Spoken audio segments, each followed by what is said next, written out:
আসসালামু আলাইকুম প্রিয় দর্শক। আজকের পর্বে তৈরি করে দেখাবো আপনাদের অনুরোধের একটি রেসিপি।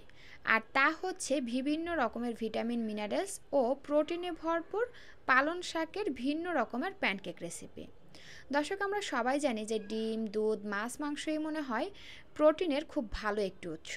হ্যাঁ, মাছ, মাংস, ডিম, দুধে প্রোটিন খুব ভালো পাওয়া যায়।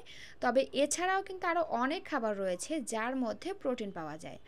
যেমন পালং শাক, প্রচুর পরিমাণে protein, vitamin C, beta carotene সহ আরও অনেক পুষ্টি উপাদানে ভরপুর এই পালং শাক। প্রথমেই আমি এখানে একটা ব্লেন্ডারে জার নিয়েছি, তার মধ্যে দিয়ে দিচ্ছি একটি মুরগির ডিম। ডিম যদি ফ্রিজে থাকে তাহলে অন্তত আধা ঘন্টা আগে ফ্রিজ থেকে ডিম বের করে নর্মাল করে নেবেন। এরপরে দিয়ে দিচ্ছি এখানে 1/3 কাপ ময়দা। এখানে ময়দার পরিবর্তে কিন্তু আটাও ব্যবহার করা যাবে। এবং দিয়ে দিচ্ছি আমার হাতের 1 মুঠ পালং শাক। পালং শাকগুলোকে খুব ভালো করে বেছে ধুয়ে নিয়েছি। এবং দিয়ে দিচ্ছি এখানে 2 থেকে 3 ফোঁটার মতন ভ্যানিলা এসেন্স। আর দিয়ে দিচ্ছি 1/4 কাপ গরুর দুধ। দুধটাকে খুব ভালো করে জাল করে দেন ঠান্ডা করে নিয়েছি। তো এই হচ্ছে আমাদের উপকরণ। এখন হচ্ছে ব্লেন্ডারের ঢাকনাটি লাগিয়ে আমি এটাকে ভালো করে ব্লেন্ড করে নিব। 1 মিনিটের মতন ভালো করে ব্লেন্ড করে নিয়েছি। আর এরই মধ্যে কিন্তু সব কিছু খুব ভালো করে মিহি হয়ে ব্লেন্ড হয়ে গেছে। এই পর্যায়ে আমি এর মধ্যে দিয়ে দিচ্ছি 1 চিমটি লবণ আর 1 চিমটি বেকিং পাউডার। তারপরে আরও 30 সেকেন্ডের মতন আমি এটাকে ব্লেন্ড করে নিব। এই তো ব্লেন্ড করে নিয়েছি। আর এখন কিন্তু আমাদের প্যানকেকের ব্যাটারটা একেবারেই রেডি। একদম পাতলাও হবে না, একদম ভারীও হবে না, মিডিয়াম অবস্থায় রাখতে হবে। তো যাই হোক, চলে আসলাম চুলায়। চুলায় একটা প্যান ভালো করে গরম করে নিয়েছি, তার মধ্যে সামান্য একটু তেল দিয়ে একটু টিস্যু দিয়ে মুছে নিচ্ছি। এখন এই প্যানের মধ্যে ডালের চামিচের 1 চামিচ ব্যাটার দিয়ে দিচ্ছি এবং এরকমের গোল শেপ করে দিতে হবে, তাহলে দেখতে সুন্দর লাগবে। চুলার আঁচ মিডিয়াম এবং লোয়ের মাঝামাঝি রেখে এগুলোকে আমি 1.5 থেকে 2 মিনিটের মতন ভেজে নিব।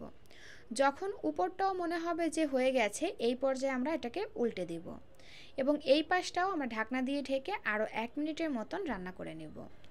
আর আমি আবারও বলছি, চুলার আঁচটা কিন্তু মিডিয়াম এবং লোয়ের মাঝামাঝি রাখতে হবে। বেশি বাড়িয়ে দিলে কিন্তু প্যানকেকটা পুড়ে যাবে, ফুলবে না এবং ভিতরে কাঁচা থেকে যাবে।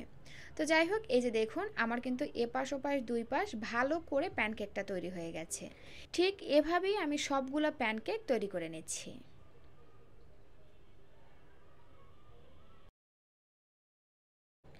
আর এই তো তৈরি হয়ে গেল বাচ্চাদের জন্য পুষ্টিতে ভরপুর পালং শাকের প্যানকেক রেসিপি। এইভাবে প্যানকেক তৈরি করে কিন্তু আপনারা বাচ্চাদেরকে সকালের নাস্তায় দিতে পারেন, অথবা মধ্য সকাল কিংবা বিকালের হালকা নাস্তায়ও দিতে পারেন। তবে এখানে যেহেতু কোনো চিনি ব্যবহার করি নাই, অর্থাৎ প্যানকেকটা খেতে মিষ্টি লাগে না, তাই যে বাচ্চারা মিষ্টি জাতীয় খাবার খেতে পছন্দ করে তাদের ক্ষেত্রে কিন্তু কিছুটা পরিমাণে এখানে মধু এভাবে দিয়ে দিবেন। এতে করে প্যানকেকটা খেতে মিষ্টি লাগবে, আর যে বাচ্চারা মিষ্টি জাতীয় খাবার খেতে পছন্দ করে তারা খুব মজা করে খাবে।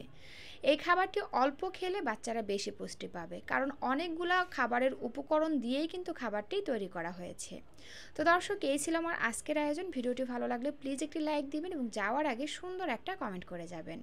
এতক্ষণ সাথে থাকার জন্য অসংখ্য ধন্যবাদ জানিয়ে আজকের ভিডিওটি এখানেই শেষ করছি। আল্লাহ হাফেজ।